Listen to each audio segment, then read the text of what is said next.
नमस्कार, देवभूमि एक्सप्रेस में आपका स्वागत है और मैं हूं आपके साथ वर्षा। मुख्यमंत्री पुष्कर सिंह धामी चमोली में नंदानगर घाट पहुंचे, जहां उनका जोरदार स्वागत किया गया। सीएम पुष्कर सिंह धामी यहां विजय संकल्प रैली में शामिल हुए। हेलीपैड पर पार्टी पदाधिकारियों ने उनका जोरदार स्वागत किया।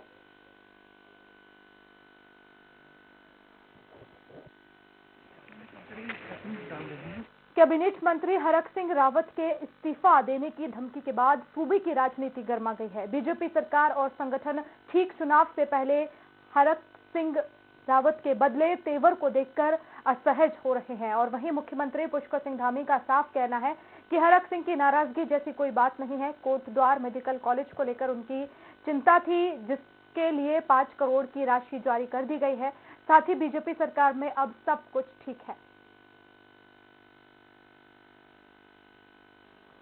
कोई बात नाराजगी जैसी नहीं है, आपस की बात है और कैबिनेट में उन्होंने अपनी बात रखी थी और हम लोग उसका हल निकाल रहे हैं। जो उन्होंने बात रखी है उस पर बात चल रही है। परिवार का मामला है, कोई ऐसी बहुत बड़ी बात नहीं। जो भी उनकी बात थी हम लोगों ने उस पर कोटद्वार मेडिकल कॉलेज को लेकर थी, उसमें हम लोग धनराशि जारी कर रहे हैं।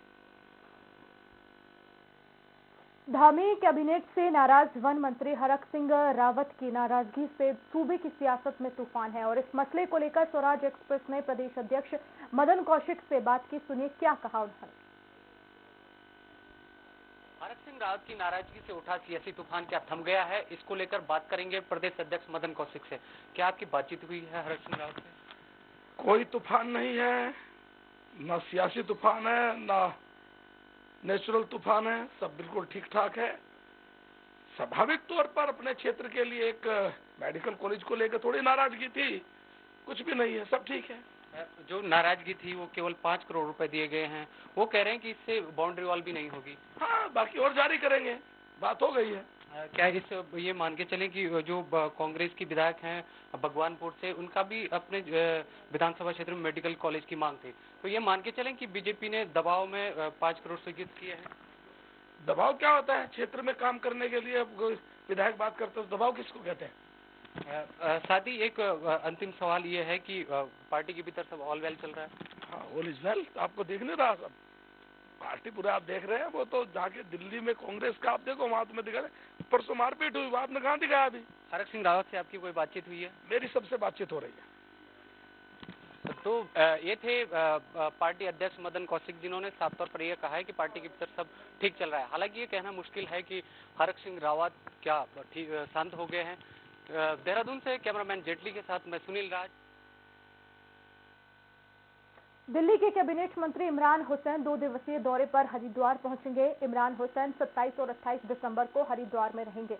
अपने 2 दिवसीय दौरे पर इमरान ग्रामीण और लक्सर में जनसभा करेंगे और इसके बाद रुड़की और मंगलौर में भी जनसभा करेंगे। आपको बता दें कि इमरान हुसैन का पिछला दौरा बहुत सफल रहा। उनको सुनने के लिए जसपुर और हल्द्वानी में जनता की भारी भीड़ देखने को मिली थी। उनका 2 दिवसीय दौरा हरिद्वार जिले का प्रस्तावित है, जहां 27 और 28 तारीख को वो 4 विधानसभाओं में जनसभा को संबोधित करेंगे। 27 तारीख को लक्सर और हरिद्वार ग्रामीण में जनसभा को संबोधित करेंगे और वहीं 28 तारीख को रुड़की और मंगलौर में उनकी जनसभा है। इसके पहले स्वास्थ्य मंत्री धन सिंह रावत का बयान सामने आया था। वन मंत्री हरक सिंह रावत की नाराजगी पर उन्होंने कहा था कि कोटद्वार मेडिकल कॉलेज के लिए 5 करोड़ की राशि मंजूर की गई है। उन्होंने कहा कि पार्टी के अंदर सब संतुष्ट है, एक मत से चुनाव लड़ेगी बीजेपी और राज्य में बीजेपी 2/3 बहुमत से चुनाव जीतेगी।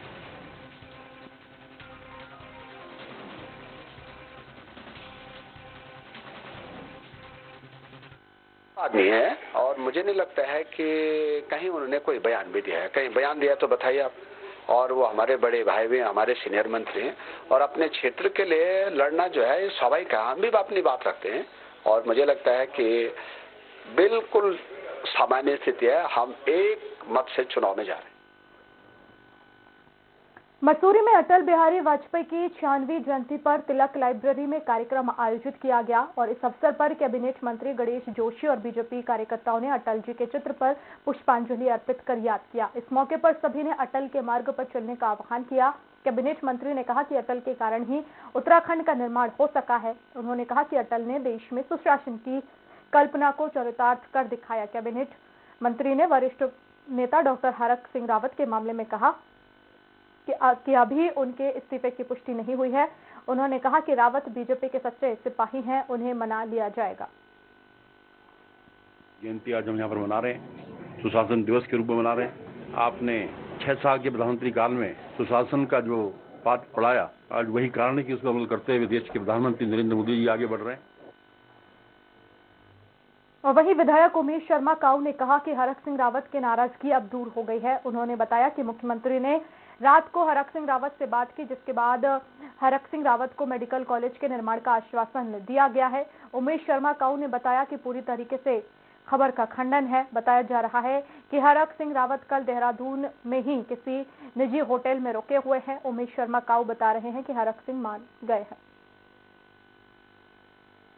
स्वाभाविक होता है कि जब चाहे मैं भी स्वयं हूँ, कोई मेरी बात बार बार ना मानी जाएगी और उसमें अधिकारी अपने अड़चन डालेंगे तो नाराजगी तो स्वाभाविक है। और वही घटना हुई, मुख्यमंत्री जी से साथ बात हुई और जो उनकी मांग है वो पूरी हो जाएगी। हाँ, पूरी हो गई। अच्छा, कोई अब नाराजगी नहीं, कोई नाराजगी। एक मुझे इस्तीफे को लेकर कह रहे थे, कोई कहा किसको दिया इस्तीफा? आप पे है, मुझे के देंगे फिर नहीं, कोई कापी है, कहीं है, कोई दिखा दे, या पार्टी से दिया या सरकार से दिया, कोई है तो दिखा दे। मेडिकल कॉलेज को लेकर के केवल उसी की नाराजगी थी, वो मेडिकल कॉलेज की वो जो उनकी मांग है वो पूरी हो रही है। और खबर देहरादून से है, जहां पर कैबिनेट मंत्री हरक सिंह रावत की नाराजगी के बाद कांग्रेस का बड़ा बयान सामने आया। संगठन के महामंत्री मथुरा दत्त जोशी ने बताया कि बीजेपी में हरक सिंह रावत के अलावा कई विधायक नाराज हैं। उन्होंने कहा कि बीजेपी के कई विधायक कांग्रेस के संपर्क में हैं। महामंत्री ने कहा कि उचित समय आने पर बीजेपी विधायकों को कांग्रेस में शामिल कर लिया जाएगा। वो करेंगे क्या, वो तो उनके ऊपर डिपेंड करता है कि वो कहाँ जाएंगे, क्या करेंगे। लेकिन इतना जरूर लग रहा है कि जो दिख रहा है, राजनीतिक सिनेरियो जो दिख रहा है, वो हरक सिंह जी के साथ साथ कई अन्य विधायक भी भारतीय जनता पार्टी से त्यागपत्र देंगे और भारतीय जनता पार्टी में जबरदस्त बिखराव आएगी। और गोवा के प्रभारी आप नेत्री आतिशी 2 दिवसीय दौरे पर देहरादून आई, तो वहीं आतिशी का जोरदार स्वागत किया गया। इधर आतिशी ने कहा कि प्रदेश में कांग्रेस और बीजेपी मिलीजुली सरकार चला रही है। आतिशी ने कहा कि जब से प्रदेश बना है तब से कुछ नहीं बदला, सिर्फ सीएम के अलावा स्कूलों की हालत खराब है। नेताओं ने दल बदल लगातार जारी है। हरक सिंह रावत अपने फायदे के लिए दल बदल की राजनीति कर रहे हैं। बीजेपी और कांग्रेस के नेता अपनी जेबें भरने में लगे हुए हैं। आतिशी ने कहा कि आप पार्टी से लोग जुड़ रहे हैं। महिलाओं के लिए और खासकर पहाड़ी इलाकों में रहने वाली महिलाओं के लिए सबसे बड़ा मुद्दा महिलाओं के लिए स्वास्थ्य की व्यवस्था का है और सुरक्षित प्रसव का मुद्दा है। तो आम आदमी पार्टी ने जिस तरह दिल्ली में मोहल्ला क्लिनिक बनाए हैं, जिस तरह से एक स्वास्थ्य की व्यवस्था महिलाओं के लिए हर मोहल्ले में पहुंचाई है, उसी तरह से महिलाओं के लिए स्वास्थ्य की व्यवस्था शहरी इलाकों में हर मोहल्ले में और पहाड़ी इलाकों में हर गांव में आम आदमी पार्टी की सरकार करवाएगी। और हरिद्वार के प्रेम नगर आश्रम में 2 दिवसीय अखिल भारतीय ब्रह्म ऋषि महाकुंभ का आयोजन शुरू होने जा रहा है, जिसको लेकर प्रेस क्लब में प्रेस वार्ता का आयोजन किया गया।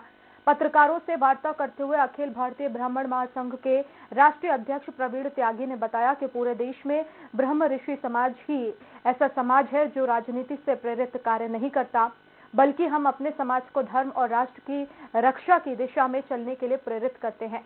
वहीं ब्रह्म ऋषि महासंघ की महामंत्री डॉक्टर उदिता त्यागी ने बताया कि ब्रह्म ऋषि महाकुंभ का आयोजन शुरू होने जा रहा है, जिसमें रजिस्ट्रेशन के माध्यम से लगभग 20 लाख ब्रह्म ऋषियों को जोड़ने का काम किया जाएगा।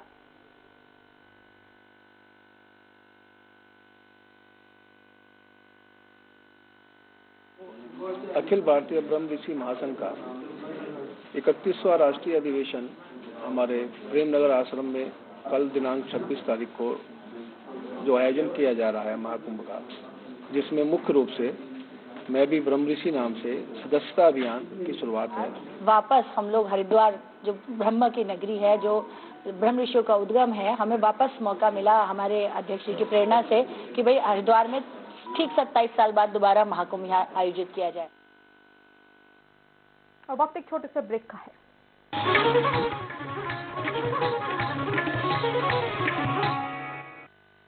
डॉक्टर बनकर मरीजों की सेवा करने का सपना देखने वाले विद्यार्थियों में तमाम विद्यार्थी आर्थिक रूप से कमजोर और मध्यम वर्गीय परिवारों से आते हैं। चिकित्सा शिक्षा की महंगी फीस उनमें से कई विद्यार्थियों की राह में रुकावट लाती है और उनके सपने अधूरे ही रह जाते हैं।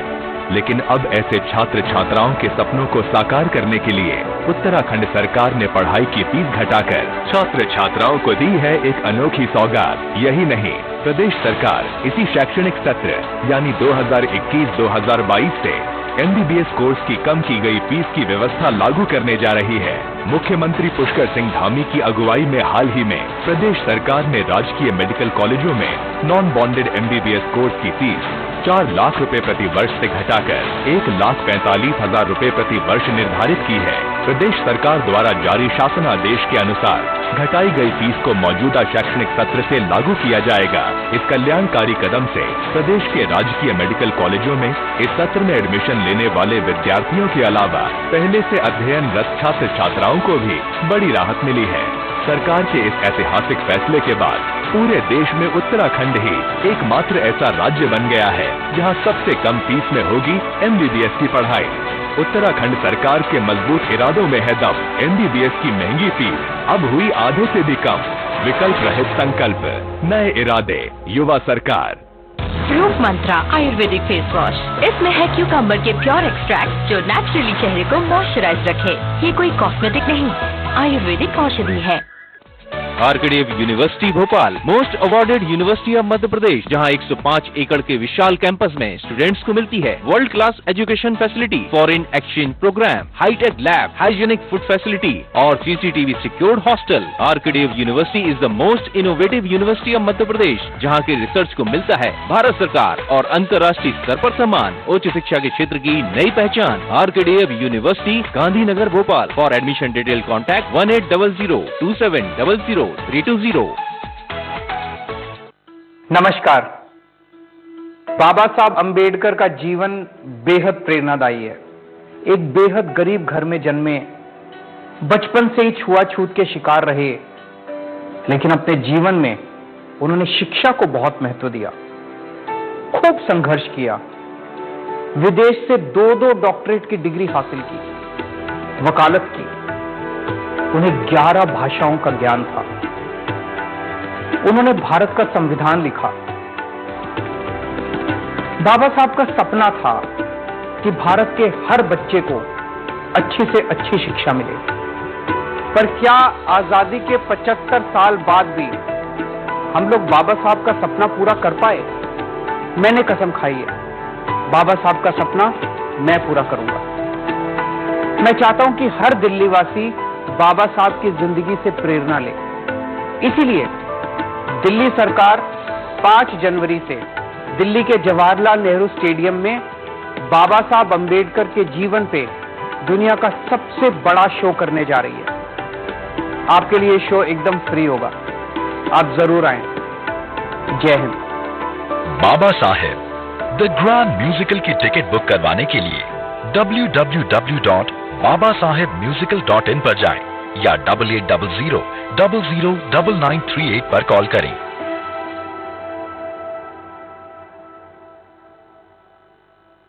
मुल्तानी कोका, कफ सिरप, तुलसी, वसा, यस्ती मधु, पिपली के गुणों से भरपूर जो खांसी पर करे तुरंत असर, ताकि बदलते मौसम के साथ आप न बदलें। 2017 से पहले आस्था का होता था अपमान, 2017 के बाद उसे मिल रहा उचित सम्मान। फर्क साफ है। 2017 से पहले रंगदारी के कारण करना पड़ता था पलायन, 2017 के बाद सुरक्षित माहौल में हो रही घर वापसी। फर्क साफ है। 2017 से पहले मारा जाता था गरीबों का हक, 2017 के बाद PM आवास के जरिए मिली पक्की छत। फर्क साफ है। 2017 से पहले भूमाफिया रहते थे मौज में, 2017 के बाद रहते हैं जेल में। फर्क साफ है। अपनाएं आयुर्वेदिक रूप मंत्रा। इसमें है क्यूकम्बर के प्योर एक्सट्रैक्ट जो नेचुरली चेहरे को मॉइस्चराइज रखे, ताकि पिंपल्स और डेड स्किन जैसी प्रॉब्लम से मिले रिलीफ। रूप मंत्रा आयुर्वेदिक फेस वॉश। ये कोई कॉस्मेटिक नहीं, आयुर्वेदिक औषधि है।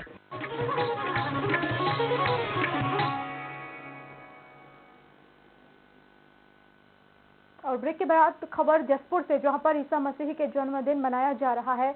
वहीं भोगपुर डैम में मसीही जन्मदिन को लेकर दो संप्रदायों के बीच विवाद हो गया।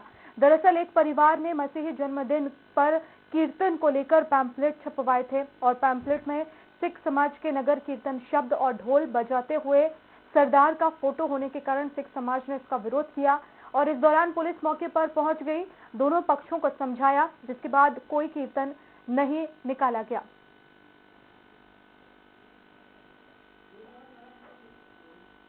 जो उनको पैम्फलेट छपवा रखे थे उसमें एक ढोलक बजाते हुए सरदार जी की फोटो डाल रखे थे। तो उस चीज़ को लेकर के जो बेसिकली जो हिंदू और सरदार लोग थे, कम्युनिटी के लोग थे, थोड़ा नाराज थे।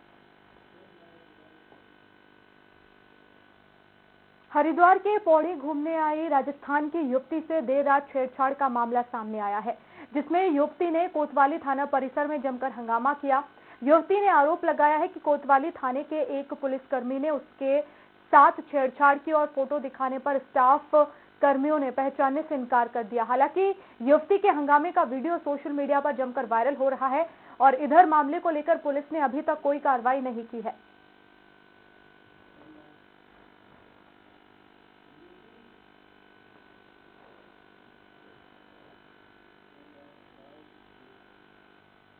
और पिथौरागढ़ की पुलिस ने भारत नेपाल की सीमाओं समेत गांव में लोगों को जागरूक करने की कोशिश की। पुलिस ने कई स्थानों पर छापेमार कार्रवाई भी की है। विधानसभा चुनाव को देखते हुए पुलिस ने बैंकों में पर्चे भी चस्पा किए हैं। पुलिस ने 112 हेल्पलाइन नंबर भी जारी किया है। कुल मिलाकर कहा जाए तो चुनावों को देखते हुए पुलिस प्रशासन ने अपनी चौकसी बढ़ा दी है और संदिग्ध लोगों से पूछताछ की जा रही है। और पौड़ी के कोट ब्लॉक के फलसवाड़ी गांव के पास खेत में मृतक गुलदार के मिलने का मामला सामने आया, जिसमें वन विभाग ने गुलदार को पोस्टमार्टम के लिए भेज दिया है। बताया गया है कि वन विभाग को गुलदार के मृतक पाए जाने की जानकारी ग्रामीणों ने दी थी। हालांकि गुलदार की मौत पर वन विभाग ने संघर्ष होने का अनुमान लगाया। फिलहाल में गुलदार की मौत मामले में वन विभाग की टीम जांच कर रही है। पड़ा है तो घटना का तत्काल संज्ञान लेते हुए मेरे द्वारा वहाँ पर टीम भेजी गई और वहाँ से घटनास्थल की पूरी फोटोग्राफी वगैरह करके इसको नागदेव लाया गया है। ये 1.5 से 2 साल की मादा गुलदार है।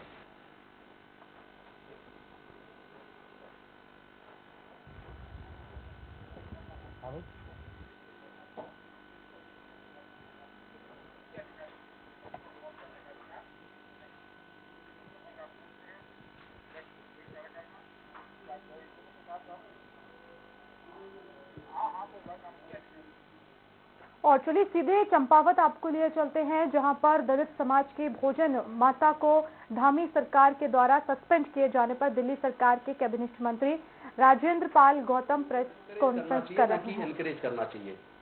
चंपावत में सुनीता को नौकरी से हटाना एक तरीके से भेदभाव करने वाले, जाति पे आधारित उत्पीड़न करने वाले लोगों को बढ़ावा देने वाली एक ये बात है। इसके लिए धामी जी को माफी मांगनी चाहिए और उनको तुरंत इस पे संज्ञान लेकर सुनीता को न्याय देना चाहिए था। लेकिन मैं दिल्ली का महिला एवं बाल विकास मंत्री होने के नाते सुनीता को मैं ये ऑफर देता हूं कि वो दिल्ली आए, हम उनको भोजन बनाने का काम, वो नौकरी हम दिल्ली की सरकार उनको देगी। और आप कुछ पूछना चाहें तो पूछ सकते हैं। ये विद इन वीक की घटना है, अभी 1 सप्ताह भी पूरा नहीं हुआ। उस पर जैसे ही बच्चों ने मना किया उस पर जांच बिठा दी गई और जांच बिठा के उस महिला को नौकरी से निकाल दिया गया जी। बल्कि एक और प्रतिक्रिया हुई है। एक स्कूल में दलित बच्चों ने भी ये कह दिया कि अगर वो दलित माता का भोजन, माता का बना खाना नहीं खा सकते तो हम भी इनके बने हाथ का खाना नहीं खाएंगे, हम भी अपने घर से टिफिन बना के लाएंगे। तो इस तरह की घटनाएं बढ़ेंगी तो समाज में एकजुटता कैसे आएगी? समाज में अगर जाति के नाम पर, धर्म के नाम पर नफरत बढ़ेगी तो भारत मजबूत कैसे होगा? इस पे तो सभी पार्टियों को गंभीरता पूर्वक सोचना चाहिए और सख्त कदम उठाने चाहिए। इससे भारत मजबूत नहीं हो सकता, इससे तो भारत विभाजित हो जाएगा। अगर हमें देश से प्यार है तो देश को मजबूत करना बेहद जरूरी है। तो हमें आपस में जाति धर्म के आधार पर बांटने वाले लोगों को डिस्करेज करना चाहिए। आप उन्हें नौकरी का ऑफर दे रहे हैं इसी पोस्ट के लिए, खाना बनाने? जी, खाना बनाने की उसी नौकरी को हम दिल्ली के अंदर उन्हें देने के लिए तैयार हैं, अगर वो दिल्ली आकर नौकरी करना चाहें, क्योंकि धामी जी इस काबिल नहीं है, उनके अंदर वो गट्स नहीं है कि वो सुनीता को वहाँ न्याय दे सकें। तो ये वहाँ पे उनकी जॉब परमानेंट थी या कॉन्ट्रैक्ट थी सरकार के साथ? ये तथ्य पूरे नहीं है, लेकिन जो प्रक्रिया थी चयन की, पूरी प्रक्रिया का पालन हुआ, इंटरव्यू लेके सिलेक्शन हुआ, उसमें और भी इस तरह के लोग जिनका सिलेक्शन हुआ, जिसमें सुनीता का भी सिलेक्शन हुआ। मैं तो ये कहना चाहता हूं, ये मनुस्मृति को आज ही के दिन 1927 में डॉक्टर बाबा साहब अम्बेडकर जी ने इसीलिए जलाया था, क्योंकि इसमें जाति के आधार पे लोगों को अधिकार तय किए गए। पढ़ने का किस जाति को अधिकार है, व्यापार का किस जाति को अधिकार है, राजकाज का किस जाति को अधिकार है, और किसको कोई अधिकार नहीं है, केवल सेवा ही करना है। तो इसीलिए जो जाति के आधार पे, महिला होने के आधार पे किसी के साथ उत्पीड़न करने को जायज ठहराती हो, तो ऐसी पुस्तक को स्वीकार करना ठीक नहीं है। इसीलिए 1927 में 25 दिसंबर को डॉक्टर बाबा साहब अम्बेडकर जी ने मनुस्मृति दहन किया था। तो मैं आज ये कहना चाहता हूं कि देश को मजबूत रखने के लिए आपस में तालमेल बनाना, वो जाति कुदरत ने नहीं बनाई है, पूरी दुनिया में जातियां नहीं है, जाति केवल भारत में, और जाति जब तक रहेगी जब तक भारत विकास के दौड़ में दूसरे देशों की तुलना में आगे नहीं निकल सकता। हम विश्वगुरु बनने की बात करते हैं, लेकिन विश्वगुरु इस तरह जाति धर्म के नाम पे बांटकर समाज को थोड़ा आगे विश्वगुरु बन पाएंगे। विश्वगुरु तो जिस तरह बुद्ध के समय था, पूरा भारत बौद्ध में था, सबको समान रूप से, महिलाओं को भी बुद्ध के संग में जाने की इजाजत थी, तो जातिगत आधार पर नहीं था। तो उसी व्यवस्था से भारत को मजबूत किया जा सकता है, जहाँ सबको साथ लेके, सबके लिए समान अवसर सबको दिए जाएं, सब लोग साथ मिलकर चले, तब भारत मजबूत होगा। कोई और सवाल कोई करना चाहे तो कर सकता है। Thank you very much.